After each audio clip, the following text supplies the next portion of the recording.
Japan is about to attack the United States of America. On board the aircraft carrier Zuikaku, the pilots are woken at 4 a.m.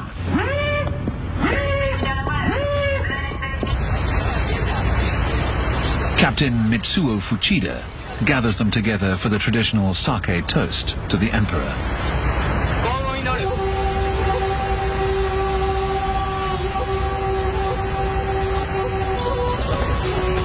Fuchida will lead the attack on Pearl Harbor, the large American naval base in Hawaii, according to the bold plan devised by Admiral Yamamoto.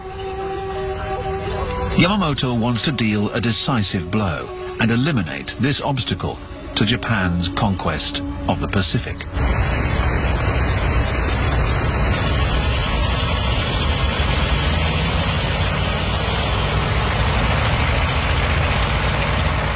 Fuchida recounts, "We took off for Pearl Harbor. I shouted out the code words, Tora, Tora, Tora.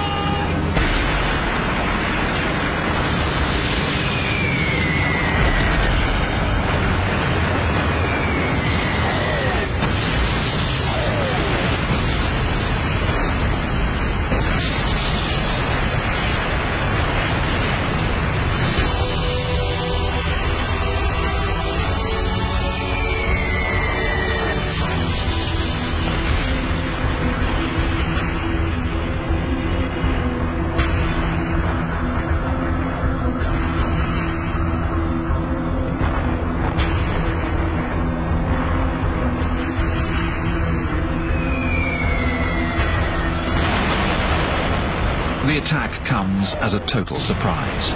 Marine Corporal Earl Nightingale, who was on board the battleship Arizona, describes the scene. An explosion caused the ship to shake violently. I looked at the boat deck and everything seemed aflame. I reported to the Major that the ship was aflame. The Major ordered us to leave. I was the last man to leave. The bodies of the dead were thick and badly burned men were heading for the quarterdeck, only to fall, apparently dead or badly wounded. In this attack, launched without any declaration of war, 2,500 Americans died and 1,200 were wounded, whereas less than 100 Japanese pilots and sailors were killed. These images would shock the American people. They would no longer oppose their country's entry into the war. Yet the Japanese forces did not land in Hawaii, nor did they take Pearl Harbor. They sunk part of the American fleet, but only the now outdated battleships. Aircraft carriers would become the key to victory in naval warfare. And the 3 aircraft carriers based in Pearl Harbor were not there. They were all out at sea, and so miraculously they remained intact. The President of the United States, Franklin D. Roosevelt, had been expecting an attack. Tension between the two countries was at its height. But who would have imagined that Japanese naval aviation units would be able to strike 5,000 kilometers away from their bases? The next day, Roosevelt goes before Congress. Yesterday, December 7th, 1941, a date which will live in infamy. The United States of America was suddenly and deliberately attacked.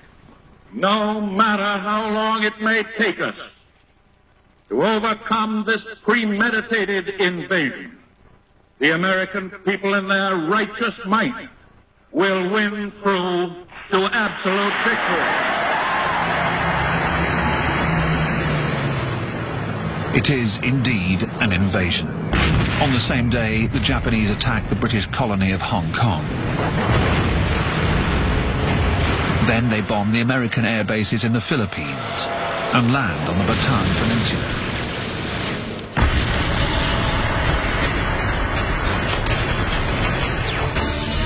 The Japanese have already established a strong foothold in China. They invade the British colonies of Burma and Malaya for their rubber, the Dutch colony of Sumatra for its oil, and they threaten India and Australia. A few months earlier, they had moved into the French colony of Indochina. After France's defeat in 1940, the Vichy regime, which was unable to refuse anything to an ally of Hitler's, had turned some of its air and naval bases over to the Japanese. The United States retaliated by cutting off its oil supplies to Japan and freezing Japanese assets. These economic sanctions had pushed Japan into the war. The country, a chain of overpopulated islands lacking in natural resources, was rapidly developing. It was in need of raw materials, and it set out to conquer the nations who had them by force. Japan had built up its navy to become one of the second most powerful fleets in the world, with no less than 10 aircraft carriers, and with highly sophisticated fighter aircraft. The remarkable Zero, for example, which outperformed Allied planes in terms of speed, maneuverability, and range. This in addition to an army of millions of men fiercely devoted to their emperor. Hirohito is the 124th Emperor of Japan. The scholarly monarch studies marine biology in a laboratory in his palace.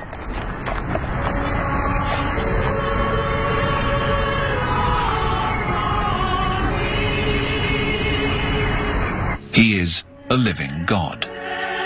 The actions of his military are covered by his divine authority.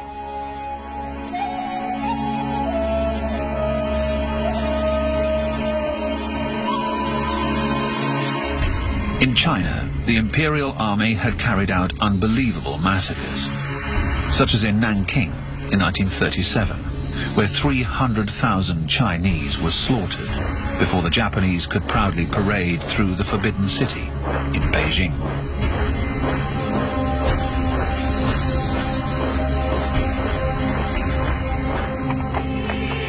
The emperor reigns, but does not govern. Power lies in the hands of General Tojo and an ultra-nationalist group that controls the country via their local Gestapo, the Kempeitai, and via loudspeakers that broadcast the official declaration of war against the United States.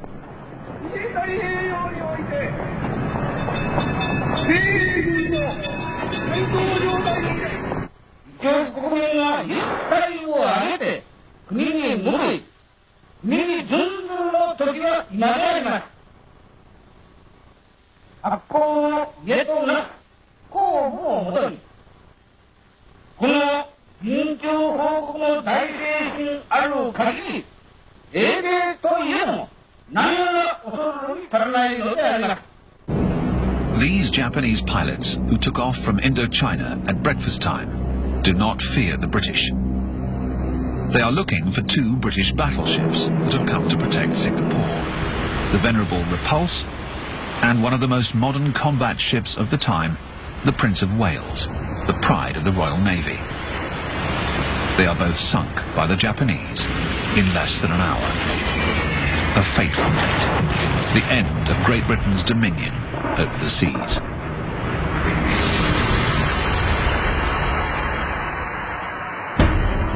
The following day, in Berlin, the Führer goes to the Reichstag for a meeting of Nazi leaders.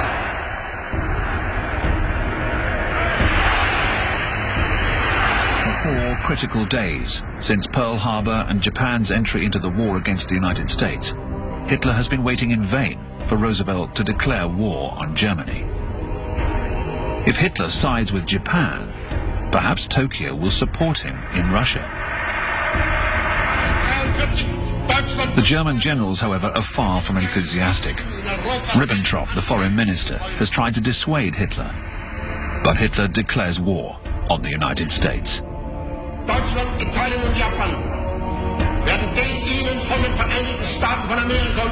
We know what powers stand behind Roosevelt. It is the eternal Jew.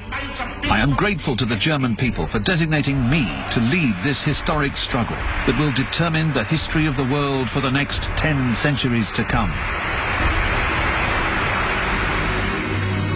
The British Prime Minister phones Washington.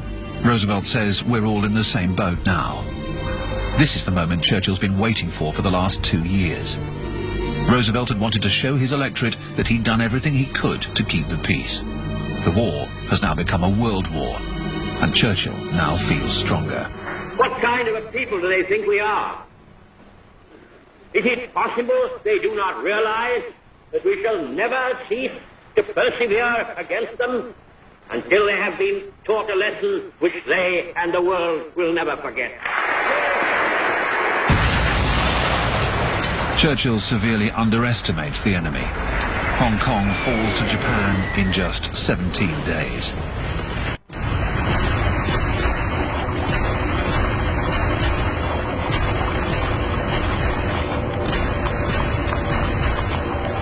General Yamashita, known as the Tiger of Malaya, sends Japanese tanks through the Malayan jungle. He captures Singapore, the pearl of the British Empire, a stronghold that was considered impregnable.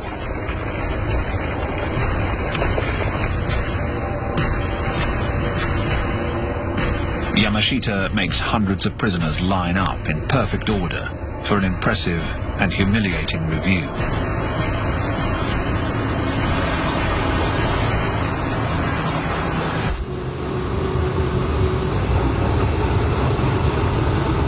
Yamashita indulges in a chivalrous salute for the Japanese propaganda crew. General Yamashita will be hanged for war crimes in 1946. General MacArthur, commander of US forces in the Philippines, which are now surrounded by the Japanese, is ordered by Roosevelt to escape so as not to be taken prisoner. When he arrives in Australia, he declares, "I shall return." MacArthur's soldiers are taken prisoner, 30,000 Americans with their old 1917 doughboy helmets, and an equal number of Filipinos, who set off for their internment camp 100 kilometers away. This is the Bataan Death March. One of the survivors, Sidney Stewart, recalls, "We marched for 10 days and nights without eating. We were constantly beaten. Those who could no longer go on were killed by the guards, who beheaded them with a sword."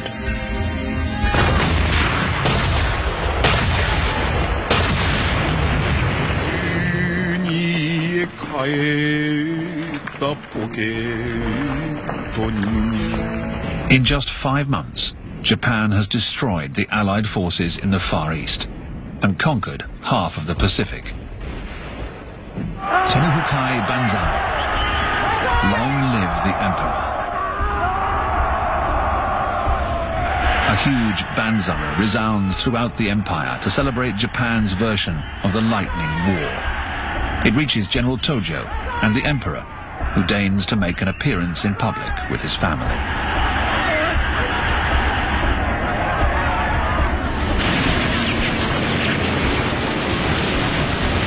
Germany first. Churchill and Roosevelt both agree on this strategy. Their primary objective is to defeat Germany. "We have to bomb it," says Churchill. He creates an air fleet commanded by General Bomber Harris.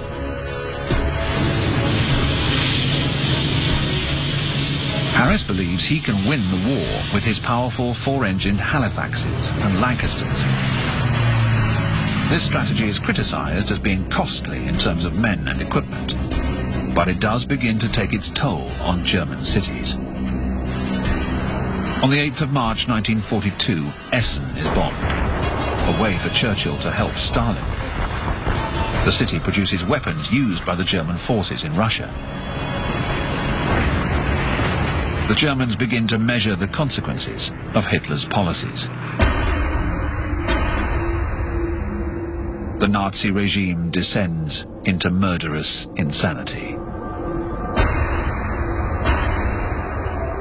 Hitler, Goering, Himmler, and his assistant Heydrich begin to implement what they call the final solution: the extermination of Jews in Europe.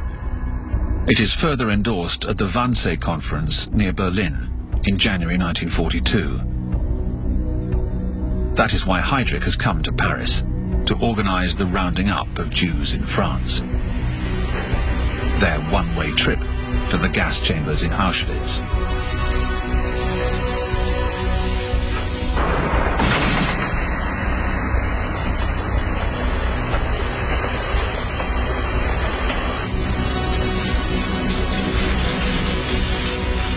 The Wannsee Conference is the manufacturing of mass-produced crime. Thousands of Jews are crowded into fake showers and gassed.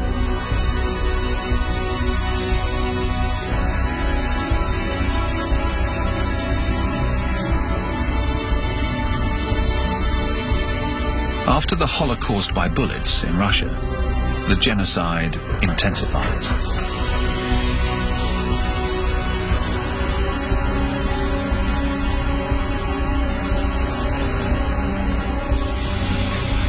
In Paris and across Europe, the occupation brings poverty.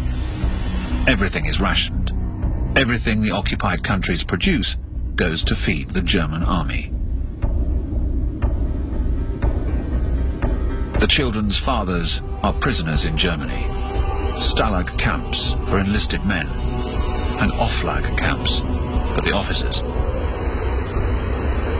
Gaston Sidek, imprisoned in June 1940, writes, "I wasted the 5 best years of my life in that stalag, from 20 to 25, without my wife."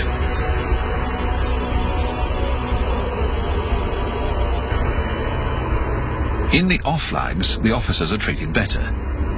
The French generals are interned in the fortress of Königstein, near Dresden, including the unfortunate leaders of the Battle of France, such as General Giraud. His jailer takes great delight in filming him during an interesting visit to the city of Dresden, which British bombs would later raze to the ground. At the age of 63, General Giraud will become the hero of an acrobatic escape that will infuriate Hitler. For a while, Giraud will be the rival of General de Gaulle. It is de Gaulle, however, who, from London, embodies the French resistance. In France, attacks against the occupiers have been on the rise, especially since the communists joined the resistance struggle following Germany's invasion of the Soviet Union. In retaliation for the anti-German attacks, hostages are executed.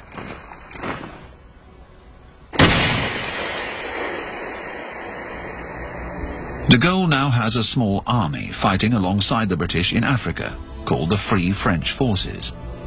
Its members have been sentenced to death by the Vichy government. Some have been fighting since the 18th of June 1940. The most famous among them is General Leclerc. His real name is Philippe de Hautecloque, but he adopted this alias to protect his family back in France.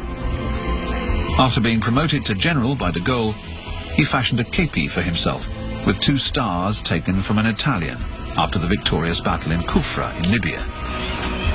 That day, Leclerc said to his men, "Swear that you will not lay down your arms until our flag flies once again over the Cathedral of Strasbourg."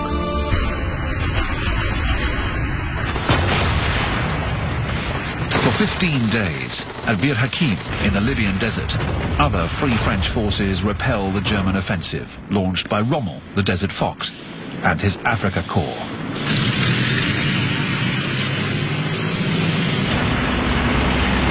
In this global conflict, the so-called Axis powers, the alliance between Germany, Italy and Japan, are positioned on all fronts.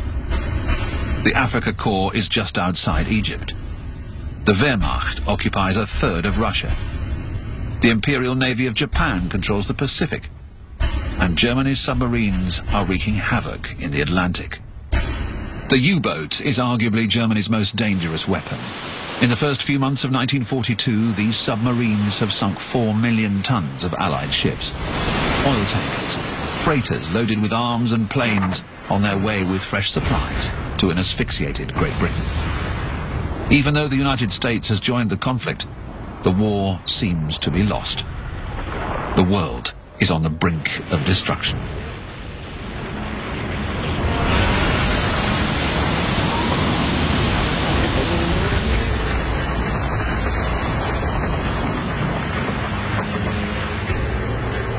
The German submariners approach North America. Through their periscopes, they film the bright lights of New York.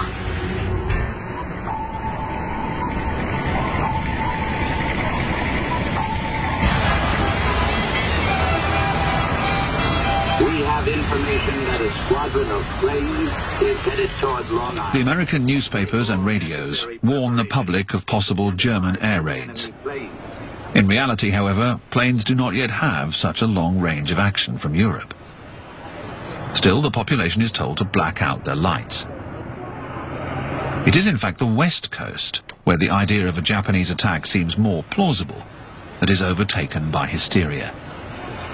Suddenly, 120,000 Japanese Americans fall under suspicion. First, their radios are confiscated. Then their fingerprints taken.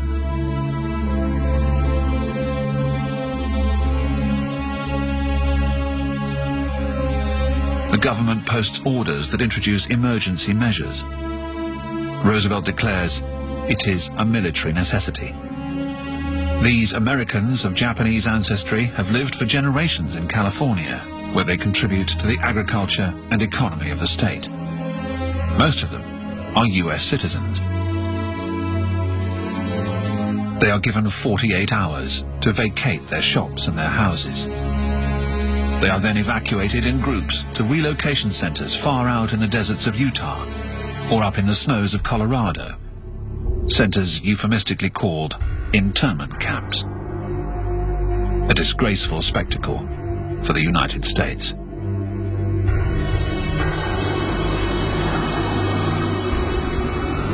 In the words of the American novelist Julie Otsuka, my upbringing was very American. We never spoke Japanese at home. We didn't eat Japanese food.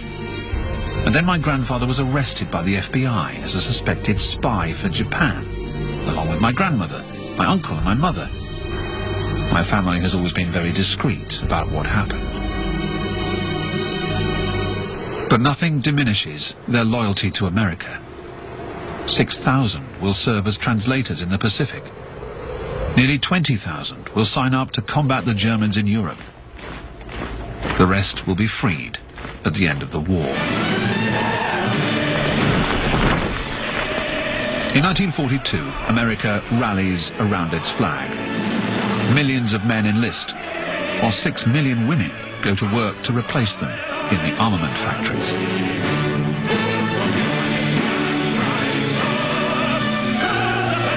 Roosevelt sets production targets at 125,000 airplanes, 75,000 tanks, and 10 million tons of ships.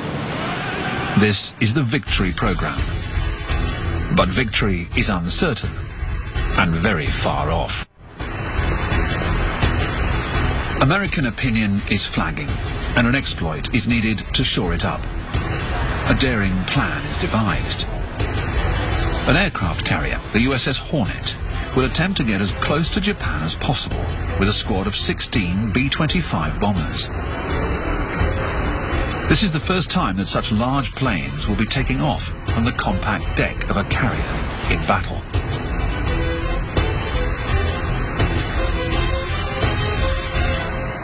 The air crews are trained by Air Force Colonel Jimmy Doolittle, once a famous racing pilot. He will command the raid. The mission seems impossible. For the long flight over to Japan, these planes are too heavy in terms of bombs and fuel.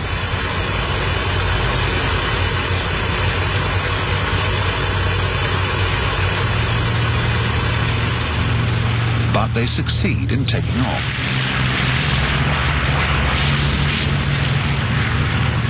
Their mission will be celebrated in a popular feature film, 30 Seconds Over Tokyo.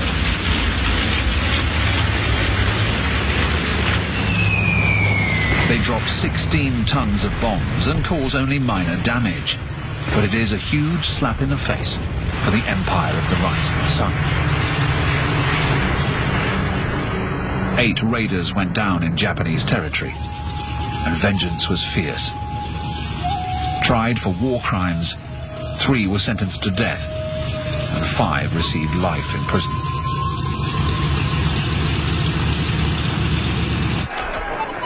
For the Prime Minister, General Tojo, and for Admiral Yamamoto, the American raid proved that it was necessary to extend their defensive perimeter to the east.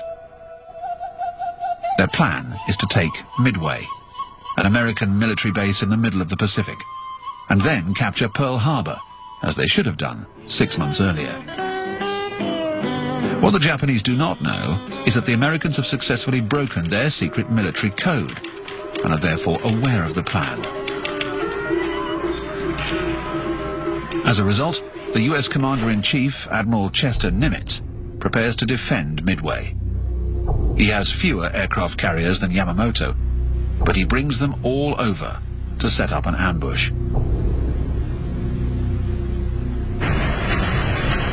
Admiral Yamamoto is on his way, at the head of the biggest armada ever put together.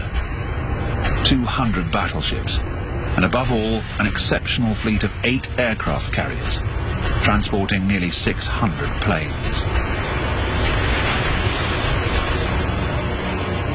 On board are 5,000 Japanese Marines, and a painter who's come along to immortalize the battle, Fujita. In Paris, he was a famous Montparnasse artist. He has returned to Japan to do his duty. On the American side, it is the eminent director John Ford who will immortalize the defense of Midway Island. On the eve of the battle, he recreates the atmosphere of his westerns before the final shootout. The Marines know that the attack is slated for the next day.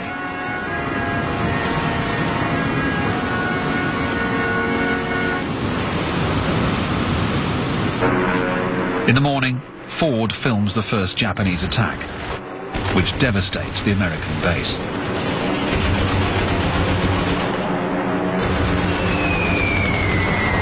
The Japanese bomb explodes a little too close to the filmmakers, seriously wounding Ford. Ford would later recall the Marines saying, "My God, that one was close." He would also recall, "The Marines with me, there were kids from 18 to 22, and they were the calmest people I've ever seen." I figured then, well, this war is practically won.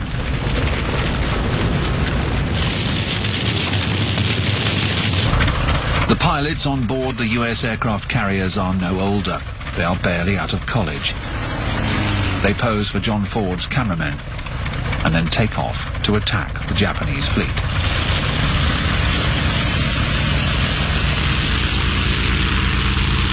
Torpedo Squadron 8 will strike first. One of its pilots, 25-year-old Lieutenant George Gay, nosedives over the Japanese fleet.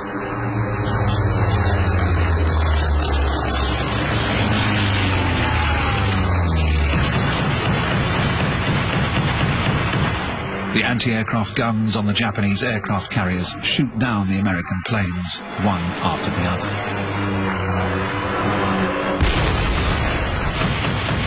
George Gay flies low over the waves. He is shot down. He surfaces in the water, miraculously unhurt. A few hundred yards away, he can see the feverish activity on board the Japanese aircraft carriers. Planes are being fueled and bombs are being loaded in preparation for their second wave of attack.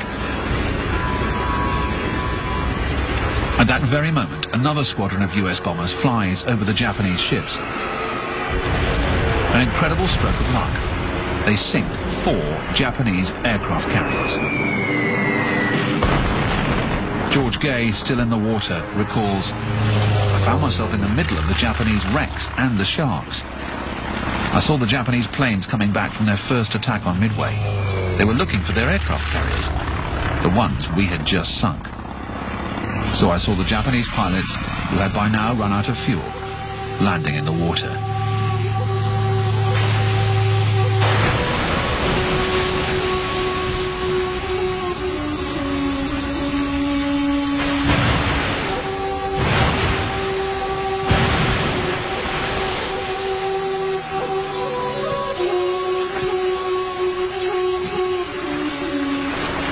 George Gay would be rescued by an American seaplane.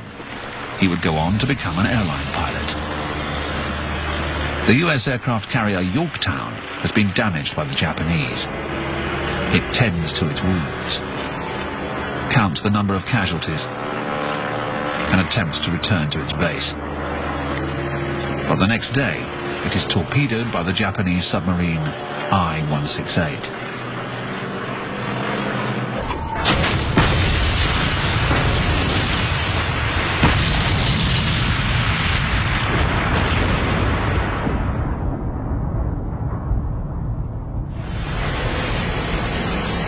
The Americans have lost an aircraft carrier, but the Japanese have lost 4.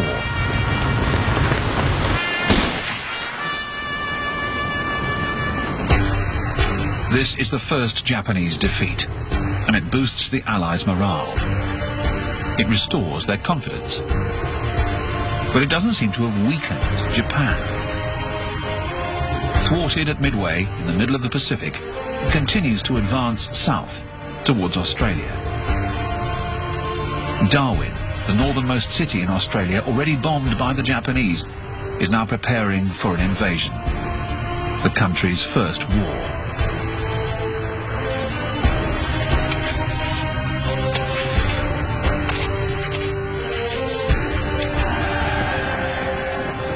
The Australians will attempt to counter the Japanese, who continue their expansion, invading New Guinea, an enormous island practically impenetrable, which until then had mainly attracted explorers.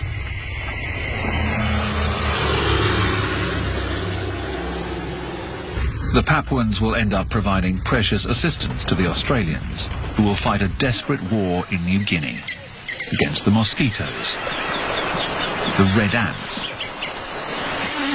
the leeches, the snakes, and attacks from the Japanese.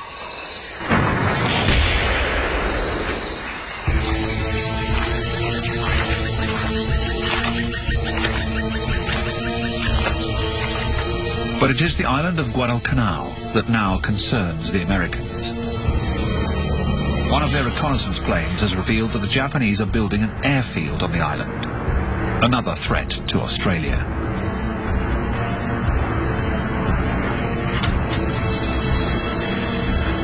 The Americans organized the first big landing of the war.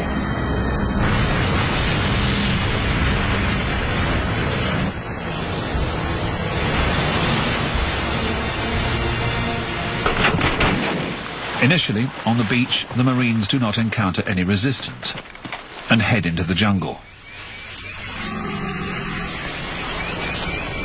One of them, Edwin Morgan, reports, "We were getting to know the jungle. It was full of suspicious noises that were frightening. I was afraid. But we said to ourselves, there's no reason for the Japanese to be better than us. They all live in cities. There are no jungles in Japan."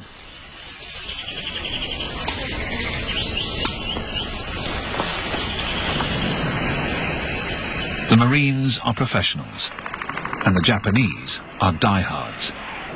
The Japanese are so confident in their superiority that they charge with their bayonets, just as in World War I, in Verdun, against machine gun fire.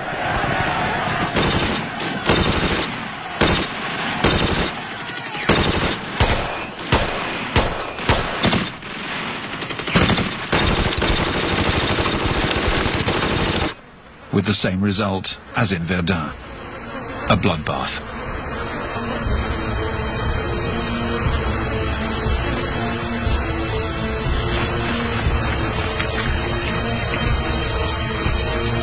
Japanese soldiers are killed in the Battle of Tenaru River.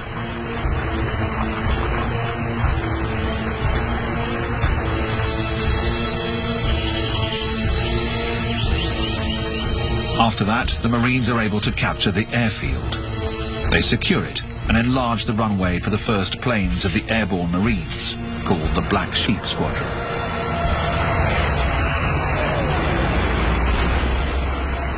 This airfield becomes the target of incessant shelling by the Japanese.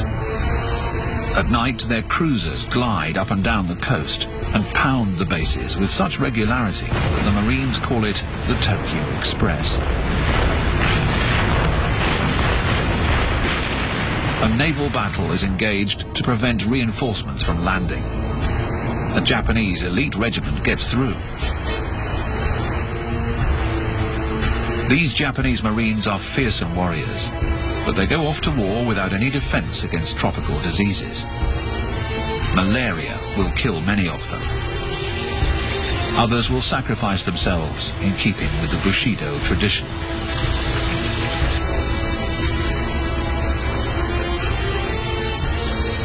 Their commander, Colonel Ichiki, reminds them of the samurai motto: duty is heavy like a mountain, but a soldier's death is light like a feather.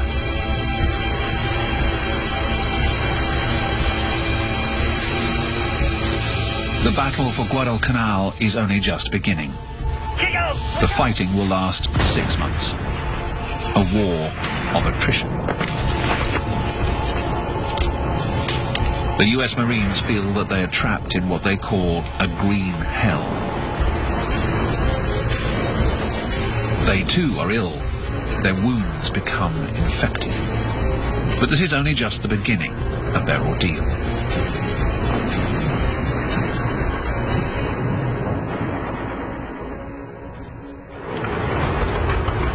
At that moment, the Red Army is going through its own ordeal.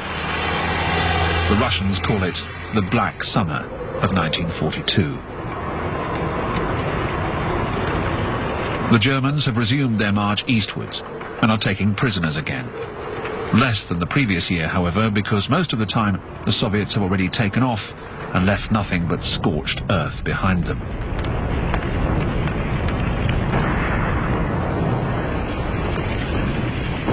Hitler thinks they are fleeing, but it is in fact an order from Stalin. Yet for the Lancers, the soldiers of the Wehrmacht, a fierce battle has to be waged for every single town.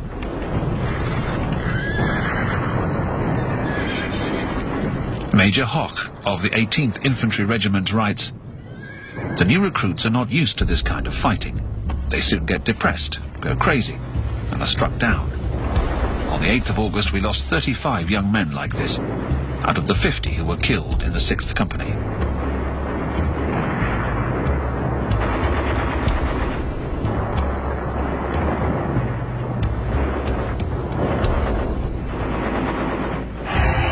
Into this quagmire, Hitler throws everything he has, some 10 million men. He estimates, however, that he still needs 800,000 more for this decisive campaign. His Romanian, Hungarian and Italian allies will provide the men, most of whom are forced to go and fight for him.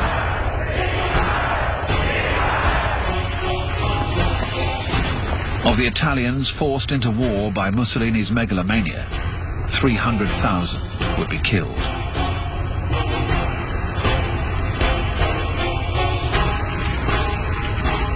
Hitler's goal is no longer Moscow, but southern Russia. He is planning a colossal pincer movement that will close up around the oil fields in the Caucasus, and with Rommel advancing through Egypt, those in the Middle East. His other goal is Stalingrad, Stalin City and its factories. Hitler launches both offensives at the same time, which alarms his military commanders. As he did for Moscow the previous year, Hitler splits up his forces. A part of the Wehrmacht penetrates deep into the steppes. General von Kleist says, "In front of me, no enemies. Behind me, no reserves."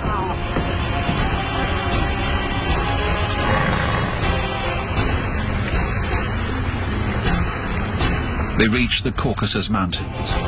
They head for the Iranian border, which has recently become a supply route for American aid to the USSR.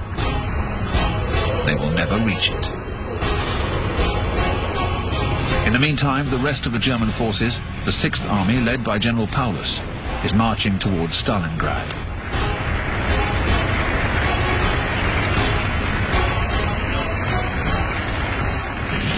To try and stop the relentless advance of the German tanks, the Russians start using desperate means.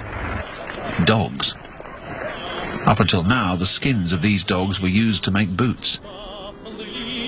The Russians have hastily put together a method based on the work of the famous scientist Pavlov and his conditioned reflexes.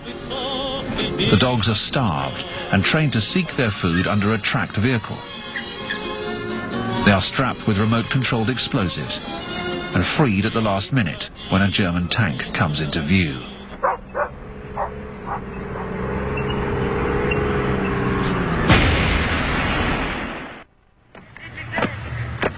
In August 1942, Churchill and Harriman, Roosevelt's ambassador, fly to Moscow to meet with Stalin, who is demanding that a second front be opened in the West.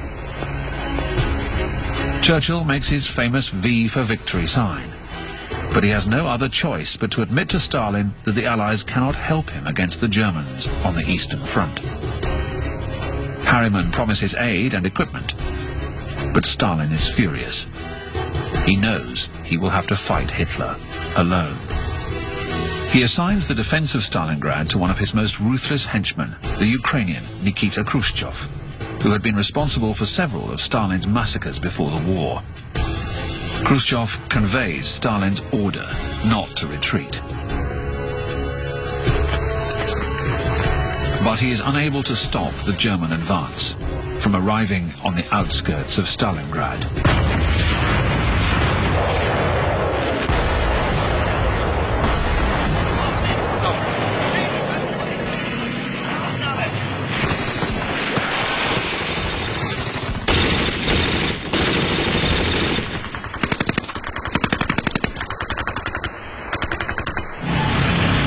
By September 1942, Paulus reaches the railway line that goes to Moscow. He manages to follow it all the way to Stalingrad and takes the central train station.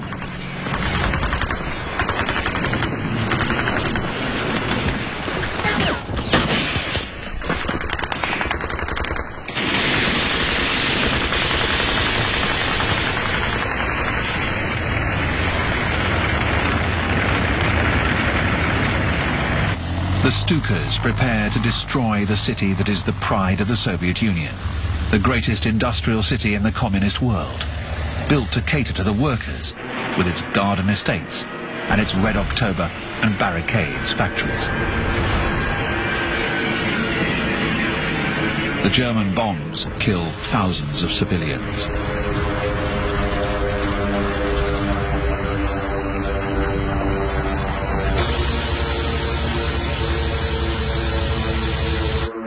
The massive tractor factory, where the T-34 tanks were manufactured, is reduced to a sea of rubble.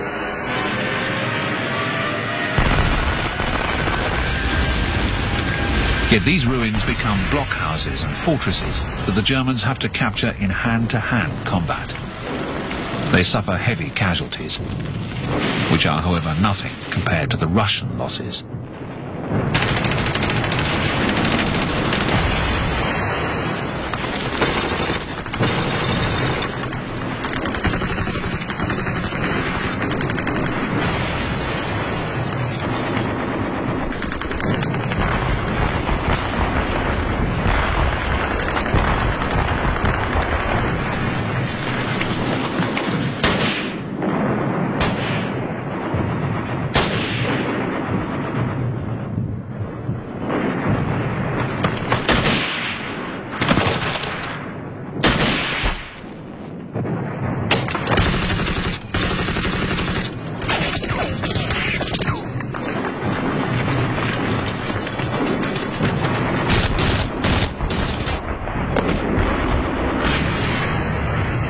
After 4 weeks of dogged fighting, the Germans finally get to the top of the only high point in the city, Mamayev Hill.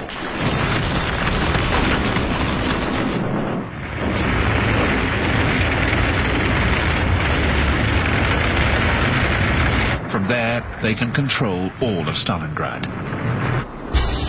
On the 15th of October 1942, the Germans reach their goal, the great Russian river, the Volga. Only a thin strip of land is still held by a few Soviet combatants. General Paulus can inform Hitler that the swastika is flying over the city, which is now occupied by the 6th Army.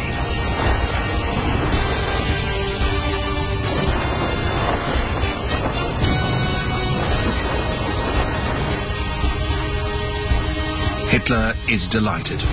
He gathers all of his associates together, Goering, Goebbels, Himmler, and his devotees, and he tells them, "I wanted to take that city, Stalin City.